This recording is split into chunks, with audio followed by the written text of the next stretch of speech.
तो चलिए आज के वीडियो में हम लोग एक बार फिर बहुत ही interesting topic diffraction of light और difference between Fresnel and Fraunhofer class of diffraction के बारे में चर्चा करेंगे। अगर आप लोग चैनल पे नए हैं तो इस तरह के वीडियो के अपडेट के लिए चैनल को जरूर सब्सक्राइब कर लें, जैसा आपको स्क्रीन पे दिख रहा होगा। साथ में बगल में बेल आइकन होगा, उसे भी प्रेस करके रखें ताकि आगे आने वाले वीडियो का अपडेट आप तक सबसे पहले पहुंचे। तो चलिए हम लोग स्टार्ट करते हैं। और उससे पहले मैं बता दूं कि मैं हूं रुपेश कुमार मिश्रा और स्वागत करता हूं आप सभी का आपके अपने प्यारे यूट्यूब चैनल पे। तो सबसे बड़ी बात, डिफ्रैक्शन के बारे में आप लोग थोड़ा परिचित होंगे क्लास 12th में। डिफ्रैक्शन के बारे में मैं बता दूं कि ग्रीमाल्डी नाम के साइंटिस्ट जो इटली के रहने वाले थे, मैं एक एक वर्ड का मीनिंग क्लियर करूंगा। आप लोग वीडियो को इसलिए पूरा जरूर देखें, मैं इसे अलग अलग तरीके से आपको समझाऊंगा ताकि आपके दिमाग में पूरा कॉन्सेप्ट जो है वो स्टेबल हो जाए और आप लोग इसे आसानी के साथ समझ के एग्जामिनेशन में अच्छे से परफॉर्म कर सको।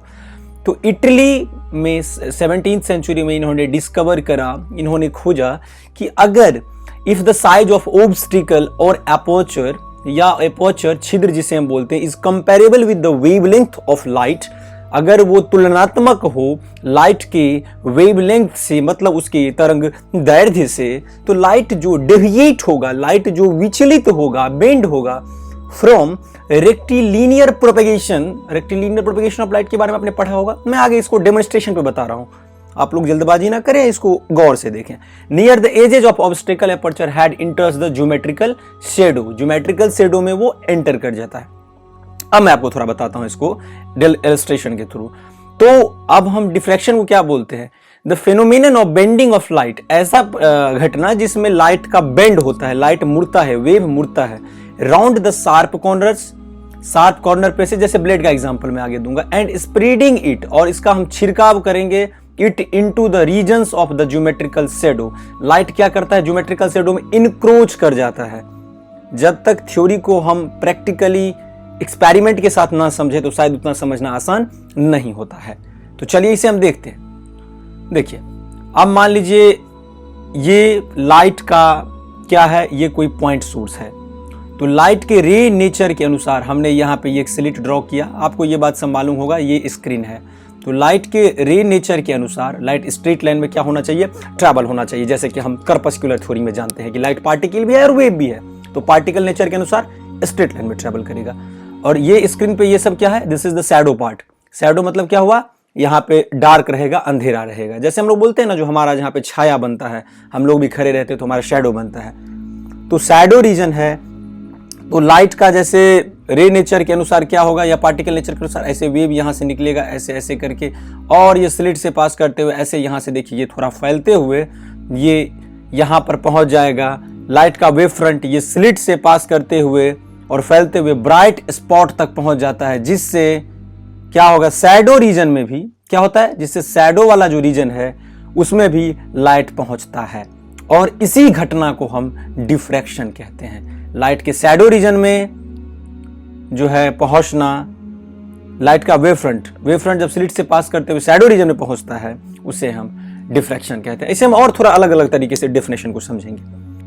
तो एक बात यहां पे और गौर करने वाला है कि डिफ्रैक्शन को भी इंटरफेरेंस की तरह हम एक्सप्लेन कर सकते हैं, जैसा कि आपको दिख रहा होगा। तो यहां पे जब लाइट पहुंचता है यहाँ पे वेव फ्रंट इस पॉइंट पे, तो इस तरह का कुछ हमें जो है ये पैटर्न देखने को मिलता है, जिसे इस तरह के पैटर्न को हम डिफ्रैक्शन पैटर्न कहते हैं। यहाँ पे लाइट पहुंचा तो यहाँ पे देखिए इस पॉइंट पे लाइट है, यहाँ पे जो है यहाँ पे ब्राइट स्पॉट कह सकते हैं, यहाँ पे हमें मिलेगा, मतलब कंस्ट्रक्टिव इंटरफेरेंस। देखिए इस साइड से आप ऑब्जर्व कर रहे हैं, यहाँ पे इस पॉइंट को इस साइड से देख रहे हैं तो आपको डार्क लग रहा होगा, लेकिन हमें इसको स्क्रीन के साइड से देखना है। यहाँ से देखिए तो इस पॉइंट पे आपको क्या दिख रहा है? ब्राइट दिख रहा है। फिर सिमिलरली यहाँ पे आपको क्या दिख रहा है? डार्क। देखो ये वाला पोर्शन डार्क है, मैंने और थोड़ा इलस्ट्रेशन आपको स्ट्रॉन्ग कर दिया। फिर यहाँ पे क्या है? फिर यहाँ पे ब्राइट, फिर डार्क, फिर ब्राइट, फिर डार्क, जैसा हमने यंग्स डबल स्लिट एक्सपेरिमेंट के थ्रू समझा था। कोई नया बात इसमें नहीं है। फिर सिमिलरली इस तरह से यहाँ पे ये डार्क, देखो यहाँ पे ये डार्क दिख रहा है, फिर ये लाइट है, ये लाइट वाला पोर्शन है, तो फिर ब्राइट, कंस्ट्रक्टिव इंटरफेरेंस, फिर ये बीच में डार्क, फिर डिस्ट्रक्टिव, फिर डार्क मतलब ब्राइट, फिर कंस्ट्रक्टिव, फिर बीच में डार्क, डिस्ट्रक्टिव। इसी तरह से ये पैटर्न आपको इस डायग्राम में दिख रहा है, जैसा कि मैंने इसमें ड्रॉ किया है मैक्सिमा और मिनिमा के केस में। तो लाइट का वेव फ्रंट स्लिट से पास होता है, ब्राइट स्पॉट तक पहुंचता है, ब्राइट स्पॉट, और ये शैडो रीजन में भी ब्राइट स्पॉट बनाता है। जिस तरह से आप समझे तो हमें यहाँ पे कुछ डिफ्रैक्शन पैटर्न देखने को मिलता है। चलिए इसे और थोड़ा अलग तरीके से समझते हैं। यहाँ पे देखिए हमने उसे ड्रॉ करा एक मैक्सिमा या मिनिमा जो बोलते हैं केस लेके, तो ये वाला जो है ये सेंट्रल मैक्सिमम है, यहाँ पे आपको दिख रहा होगा, इसे ही मैंने नीचे थोड़ा ड्रॉ कर दिया, इसे हम बोलते हैं सेंट्रल मैक्सिमम। और ये वाला जो पॉइंट है इसको हम क्या बोलेंगे, सेकेंडरी मिनिमा। ये क्या हो गया, सेकेंडरी मिनिमा। ये वाला पोर्शन आपका मिनिमा हो गया, ये मिनिमम हो गया, ये भी मिनिमम है, और ये जो है ये वाला पोर्शन ये आपका हो जाएगा सेकेंडरी मैक्सिमा, क्योंकि ये क्या है, मैक्सिमम है, मतलब कंस्ट्रक्टिव इंटरफियरेंस, मतलब ब्राइट स्पॉट हमें देखने को मिलता है, जैसा कि आपको यहाँ पर भी दिख रहा होगा। और साथ में एक बात आप और गौर करोगे यहाँ पे कि यहाँ पे इसके भीतर में ऐसे फ्रिंजेज बन रहे हैं, यहाँ पे इस गैप में ऐसे फ्रिंजेज बनेगा, इसमें फ्रिंजेज बनेगा। तो इस तरह के फ्रिंजेज को हम क्या कहते हैं, डिफ्रैक्शन फ्रिंजेज कहते हैं। ये बात आप ध्यान रखोगे, इसके बीच में जो यहाँ पे बन रहा है ये वाले गैप में, इसको हम कहते हैं डिफ्रैक्शन फ्रिंजेज, यहाँ पे जो बन रहा है। तो यहाँ पे एक सवाल और उठता है कि लाइट के जिस बेसिक प्रिंसिपल पर वर्क करता है ये डिफ्रैक्शन, वो सेम है इंटरफेरेंस की तरह, सिर्फ हम अलग करते हैं उसे, मतलब समझते हैं, मतलब परसीव करते हैं या डिफ्रेंशिएट करते हैं अलग अलग तरीके से। रिचर्ड फेनमैन ने कहा था कि डिफ्रैक्शन और इंटरफेरेंस को कोई सेटिस्फैक्टरी बता दे, ऐसा कोई नहीं हुआ।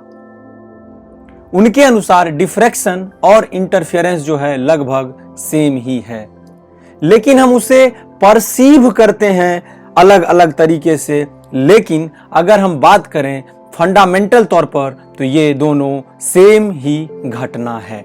बात को आप ऑब्जर्व करो, बहुत दूर की बात मैं बता रहा हूं। डिफ्रैक्शन और इंटरफेरेंस की घटना एक ही है। अगर आपने इंटरफेरेंस वाला वीडियो नहीं देखा है तो आई बटन में या डिस्क्रिप्शन बॉक्स में आपको लिंक मिल जाएगा, वो वहां से जाके जरूर देख लें, ताकि आपको पता चल जाए कि मैं क्यों ये बात बता रहा हूं कि डिफ्रैक्शन और इंटरफेरेंस की घटना लगभग फंडामेंटली तौर पर सेम है।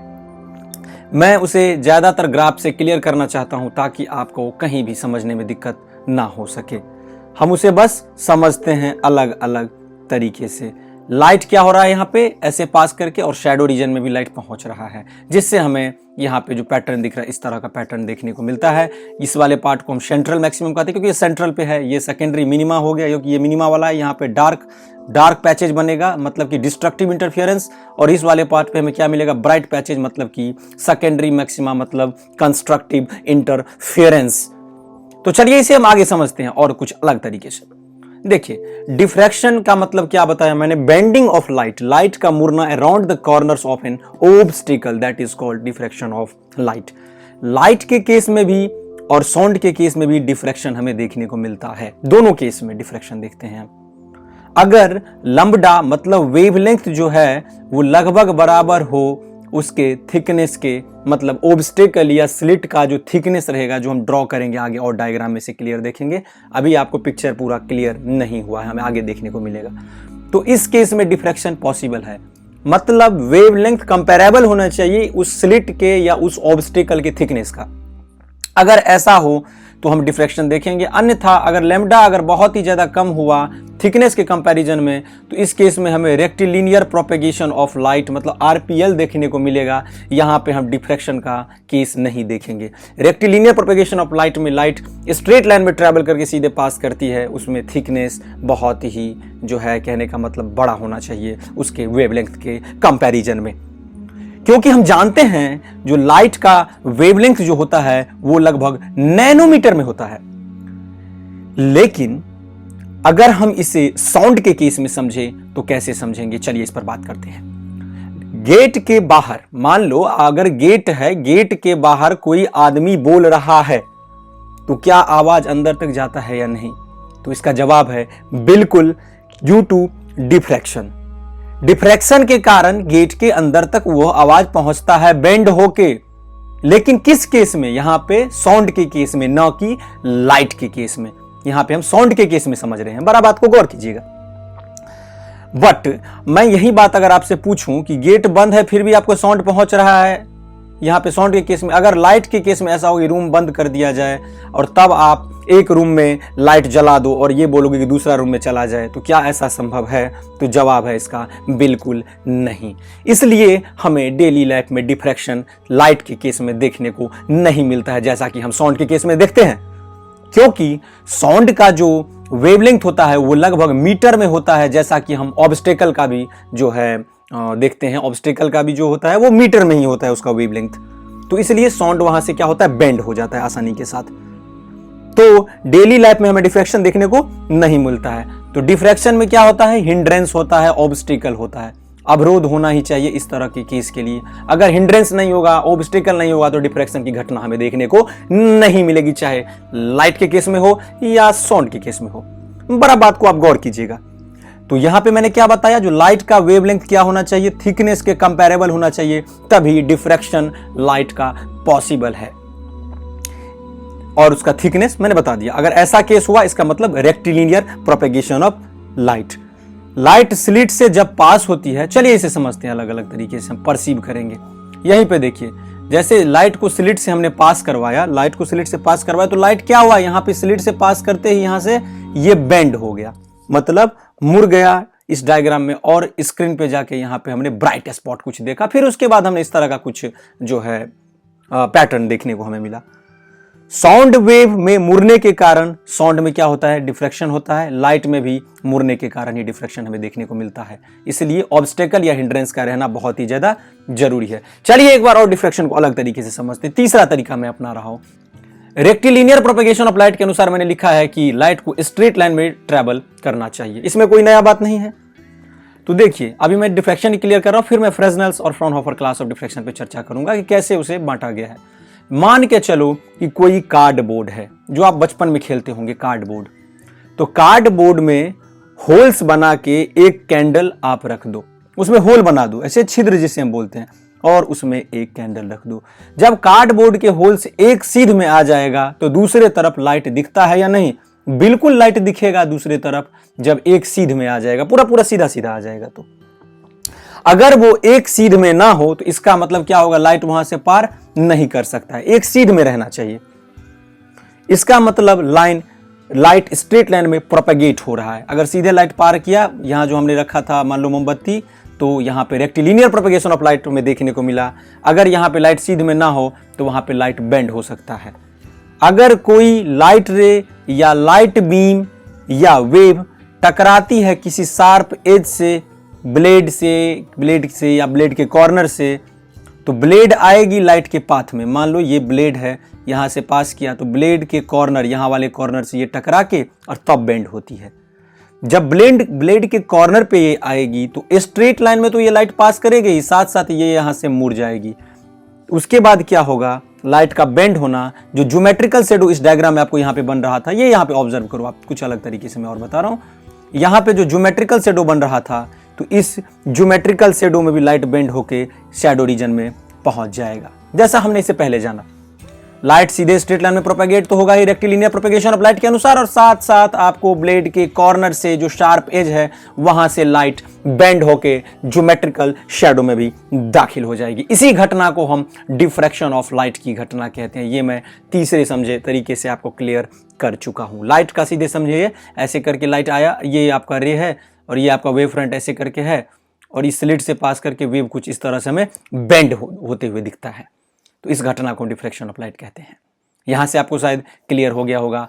अब चलिए हम लोग बात करते हैं लाइट को, डिफ्रैक्शन ऑफ लाइट को दो तरह से कैटेगराइज किया गया, जिस पहला है फ्रेस्नेल्स क्लास ऑफ डिफ्रैक्शन और सेकंड है फ्रॉनहोफर्स क्लास ऑफ डिफ्रैक्शन। इस तरह ये प्रश्न पांच मार्क्स के क्वेश्चन में अक्सर एग्जाम में पूछे जाते हैं। तो चलिए हम बात करते हैं फ्रेस्नेल क्लास ऑफ डिफ्रैक्शन क्या होता है। तो फ्रेस्नेल क्लास ऑफ डिफ्रैक्शन में मान लो लाइट का कोई सोर्स है, पॉइंट सोर्स हम मान के चल रहे हैं। तो लाइट जो है पार्टिकल नेचर की, लाइट की बात करेंगे अगर हम पार्टिकल नेचर के अनुसार, तो स्ट्रेट लाइन में मूव करके यहाँ पे आपको पता है कि स्क्रीन पे जाके यहाँ पे क्या होगा, ये इंसिडेंट होगा, जहाँ पे हमें डिफ्रैक्शन पैटर्न देखने को मिलेगा। और इसको हम स्लिट बोलें या ऑब्स्टेकल भी बोल सकते हैं, जो हमने लगाया डिफ्रैक्शन पैटर्न देखने के लिए, और ये स्क्रीन का हमें जरूरत तो पड़ेगा ही। तो लाइट यहाँ से जब पार हुआ तो यहाँ पे फ्रेस्नेल्स क्लास ऑफ डिफ्रैक्शन में होता क्या है, तो चलिए इसे हम जानते हैं। तो ये आपको जो दिख रहा है, ये साइंटिस्ट इन्हीं ने फ्रेसनेस क्लास ऑफ डिफ्रैक्शन का खोज किया था। इसका मतलब ये है फाइनाइट ऑब्स्टिकल, और ये जो पॉइंट सोर्स है जहां से लाइट आ रही है वो क्या होना चाहिए, स्क्रीन से और स्लिट से फाइनाइट डिस्टेंस पे रहना चाहिए। इसलिए मैंने लिखा फाइनाइट मतलब, फाइनाइट डिस्टेंस मतलब लिमिटेड डिस्टेंस। ये आपको दिख रहा होगा, डिस्टेंस उसका लिमिटेड होगा। नो इनफाइनाइट मतलब इनफाइनाइट पे इस केस में नहीं होगा। तो चलिए अब हम इसे और बात करते हैं। तो यहां पे जो लाइट बेंड होगा इसे हम कहते हैं फ्रेसनेस क्लास ऑफ डिफ्रैक्शन। क्यों? क्योंकि लिमिटेड डिस्टेंस पे है। आप ऐसा भी कुछ ड्रॉ कर सकते हैं अगर आपका इच्छा है। यहाँ से अगर आप यहाँ फोकस करवाओ तो आप यहाँ पे ले जाके फिर यहाँ पर भी ले जा सकते हो, ऐसे करके फिर यहाँ ले जा सकते हो, एक पॉइंट पे जाके फिर ऐसे अलग अलग तरह के एंगल ऑफ इंसिडेंस हमें देखने को मिलते हैं। आपको जैसा ड्रॉ हो आप ड्रॉ कर सकते हो। मैं समझाने के लिए इसे ईजी वे में थोड़ा मैंने डायग्राम ड्रॉ किया। तो डिस्टेंस यहाँ पे क्या है? फाइनाइट है। अब हम इसे समझते हैं, इसके बीच में हम लोग डिफरेंशिएट भी करेंगे। अब बात है, थोड़ा हम लोग बात कर लेते हैं फ्रॉनहोफर क्लास ऑफ डिफ्रैक्शन के बारे में। इसमें क्या होगा, स्लिट और स्क्रीन से सोर्स का जो है डिस्टेंस फाइनाइट होगा, तो इस तरह के डिफ्रैक्शन को फ्रेसनेस क्लास ऑफ डिफ्रैक्शन कहते हैं। तो फ्रॉनहोफर क्लास ऑफ डिफ्रैक्शन में क्या बता रहा है कि source is eight infinite distance from obstacle, मतलब जैसे हमने देखा उसमें फाइनाइट डिस्टेंस पे है, उसी तरह इसमें इनफाइनाइट डिस्टेंस पे होगा ऑब्स्टिकल से। मतलब कि लाइट रे जो आ रहा है यहाँ से, ये देखो लाइट रे आ रहा है, तो वो इन्फिनिटी से आएगा और वो इन्फिनिटी तक ही चला जाएगा अगर वहां पे हम किसी तरह का लेंस वगैरह का यूज ना करें तो। अब इसे हम आगे समझते क्या होता है। तो यहां पे कह सकते हैं when source is at infinite distance from the obstacle या slit, यही है slit या obstacle, hindrance from the obstacle, light rays coming at from infinite and then bend from any obstacle and reach to infinite। ये यहां से मान लो आपको infinite से है, ऐसे करके infinity से आते जाएगा और ये पैरेलल होगा। क्या होगा? इन्फिनिटी से आते हुए ये पैरेलल होगा, स्लिट से पास करेगा इस तरह से, और ये यहाँ पे जाके इंसिडेंट ना होता है स्क्रीन पे। इसके लिए हमें क्या करना पड़ा, दो बाइफोकल कन्वेक्स लेंस का यूज करना पड़ा, तब जाके ये एक पॉइंट पे यहाँ पे जाके फोकस किया है, मतलब कन्वर्ज होके यहाँ से और फिर यहाँ पे जाके स्क्रीन पे इंसिडेंट हो गया। तो हम यहाँ पे क्या बोलेंगे, we used to biconvex lens to stop it going from infinity on screen. और ये वाला जो पॉइंट है जहां हमने इसे ऑब्जर्व किया, इसे हम ऑब्जर्वेशन पॉइंट कहते हैं। इसे यहां पे हमने ऑब्जर्व किया है इस पॉइंट पे। अगर मान लो सूर्य का मान लो रे है, लाइट है, अगर उसे कहीं पे ऑब्जर्व ना किया जाए तो वो इन्फिनिटी से आया है और इन्फिनिटी पे ही चला जाएगा। इसलिए हमने यहाँ पे दो तरह के बायो कन्वेक्स लेंस का यूज किया। जैसा हमने उसमें देखा लिमिटेड डिस्टेंस है तो किसी एक्सटर्नल सोर्स का यूज नहीं पड़ा, लेकिन इसमें डिस्टेंस अनलिमिटेड है, मतलब ये इन्फिनिटी से ये लाइट आ रहा है। ये मैं समझाने के लिए यहाँ पे बता रहा हूँ कि आपको लग रहा है लिमिटेड डिस्टेंस, ऐसा नहीं है। आप मान के चलो यहाँ से आ रहा है, बहुत दूर से ये लाइट आ रहा है, उसके बाद हम इसको इंसिडेंट करवा रहे हैं कन्वर्ज करके इस लेंस से स्क्रीन पे। तो चलिए इसे और आगे अलग अलग तरीके से समझते हैं। अब आप पूछोगे कि पता करोगे कैसे भैया हम ये बताएं कि फ्रेसनेस क्लास ऑफ डिफ्रैक्शन में या फ्रॉनहोफर क्लास ऑफ डिफ्रैक्शन में किसका जो है डिस्टेंस फाइनाइट है और इनफाइनाइट है। तो इसका बहुत ही सिंपल फॉर्मूला है कि आप ये गौर करो कि किसका वर्ड दोनों में बड़ा है। वर्ड देखो फ्रेसनेल का बड़ा है, इसका मतलब ये लिमिटेड डिस्टेंस हुआ, और जिसमें फ्रॉनहोफर में बड़ा है इसका मतलब अनलिमिटेड हुआ, मतलब इन्फिनिटी हुआ। इन्फिनिटी इसका डिस्टेंस होगा। ये आप यहां से इसको एक समराइज करके याद रख सकते हो, एक फॉर्मूला हो गया आपको। जिसका वर्ड बड़ा उसका डिस्टेंस भी बड़ा, जिसका वर्ड छोटा उसका डिस्टेंस भी लिमिटेड। तो अब बात करते हैं कुछ अलग तरीके से, इसके बीच में डिफरेंस देखेंगे। ये बात तो हमने छोटा छोटा जान लिया कि इसमें क्या होता है, लिमिटेड और अनलिमिटेड डिस्टेंस दोनों केस में, फ्रेसनेल्स और फ्रॉनहोफर क्लास ऑफ डिफ्रैक्शन में। वेव फ्रंट फ्रेसनेस क्लास में स्फेरिकल या सिलिंड्रिकल होगा। ये आप देख सकते हैं, ये सोर्स क्या है, लिमिटेड डिस्टेंस पे है, तो यहां से जो ये पास करेगा, वैसे आपको स्क्रीन पे दिख रहा होगा, मैंने एक छोटा सा क्लिप शो किया है, उसमें आपको दिख रहा होगा, तो वो आपको फ्रेसनेस क्लास ऑफ डिफ्रैक्शन की तरह उसे हम ऑब्जर्व करते हैं कि जैसे ये स्लिट से पास करेगा तो इस तरह से आपको स्फेरिकल या आपको सिलिंड्रिकल वेव फ्रंट हमें देखने को मिलता है, जो बढ़ते जाता है। इसमें जो है आपको डिस्टेंसेज इंपॉर्टेंट है, मतलब दूरी इंपॉर्टेंट है कैलकुलेट करना, और centre of diffraction pattern bright या डार्क होगा। ये डिपेंड करेगा किस पे, number of half period zones पे, मतलब कि उसके पार्ट डिफरेंस वगैरह बोल सकते हैं। उसके बाद है lenses and mirrors are used to observe diffraction effect. हम मिरर या स्क्रीन जो बोले उसको हम यूज करेंगे किसके लिए, यहाँ पे डिफ्रैक्शन पैटर्न देखने के लिए, जैसा हम स्क्रीन पे देख रहे हैं। और इसका यूज हम कहां करते हैं, used in zone plate, half period zones, etc, क्योंकि zone plate, half period zones वगैरह में डिस्टेंस लिमिटेड होता है, क्योंकि जोन प्लेट एक ट्रांसपेरेंट प्लेट है जिसमें circles whose radius directly proportional to the square root of natural number alternate zones thus formed are blocked, such a plate behaves like a convex lens. ये सब हम आगे जानेंगे और अगले वाले टॉपिक में, लेकिन फिलहाल मैं बता रहा हूं कि इसका यूज हम लोग करते हैं जोन प्लेट वगैरह में फ्रेस्नेल क्लास ऑफ डिफ्रैक्शन का। तो चलिए हम फ्रॉनहोफर क्लास ऑफ डिफ्रैक्शन के बारे में देखते हैं। दोनों के बीच में अंतर कर रहा हूं मैं। इसका जो वेव फ्रंट होगा वो प्लेन होगा। क्यों होगा? क्योंकि सोर्स जो यहां पे जो था, मैंने जो डायग्राम में आपको सोर्स दिखाया, चलो ये डायग्राम आप ऑब्जर्व करो, इसके बीच बाद में अंतर हम देखेंगे। तो ये जो सोर्स जो था यहां पे, वो सोर्स क्या था, वो एक पॉइंट सोर्स है और जो आपको स्फेरिकल वेव फ्रंट देगा, जिसका विड्थ जो है स्लिट का क्या है 0.1, 0.02 ऐसे करके ये क्या है मिलीमीटर में है, बहुत ही मतलब एकदम सो है छोटा सा। If you have to perform Fraunhofer diffraction in laboratory, let me tell you a very simple words. If you have to perform Fraunhofer diffraction in laboratory, you need to use two bioconvex lens as I have shown you in the figure to make your concept more clear and more easier to understood everything very easily. Because it is not practically possible to keep source and screen eight infinite distance. ये screen है, ये source है, ये practically possible नहीं है कि screen और source को हम इनफाइनाइट डिस्टेंस पे रखें, इसलिए हमने दो बायो कन्वेक्स लेंस का यूज किया। इस बात को आप बार बार गौर करो, मैं कुछ नया इसमें नहीं बता रहा हूं।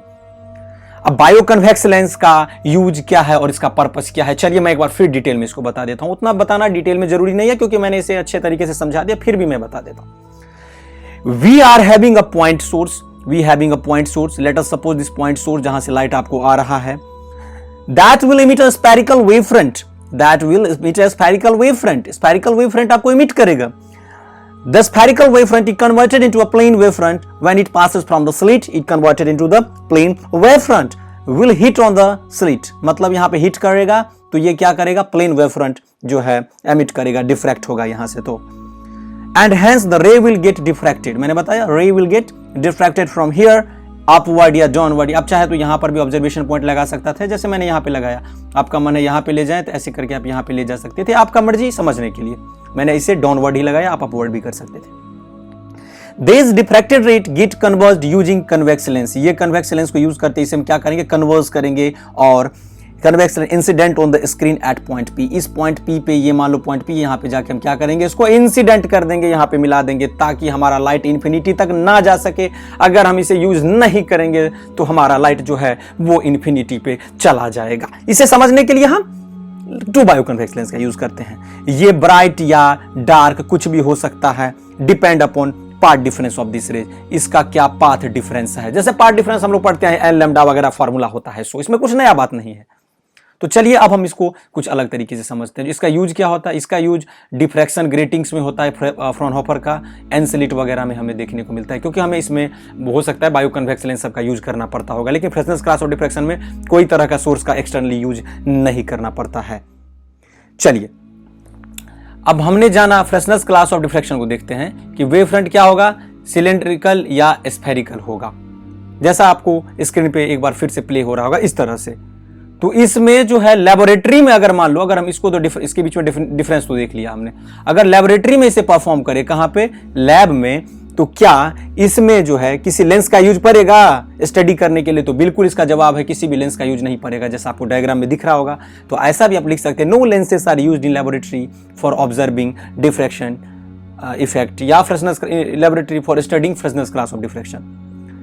लेकिन फ्रेस्नेल क्लास ऑफ डिफ्रैक्शन में मैथमेटिकल ट्रीटमेंट या ऑपरेशन क्या हो जाएगा, वो कॉम्प्लिकेटेड हो जाएगा, बिकॉज हमें जो है हर एक एंगल ऑफ इंसिडेंस, हर एक रे का एंगल ऑफ इंसिडेंस सपोज करना पड़ेगा। यहां से ये बेंड हो रहा है तो हर एक रे का एंगल ऑफ इंसिडेंस हमें सपोज करना पड़ेगा। इसके लिए मैथमेटिकल ट्रीटमेंट जो है फ्रेस्नेल क्लास ऑफ डिफ्रैक्शन में कॉम्प्लिकेटेड हो जाता है।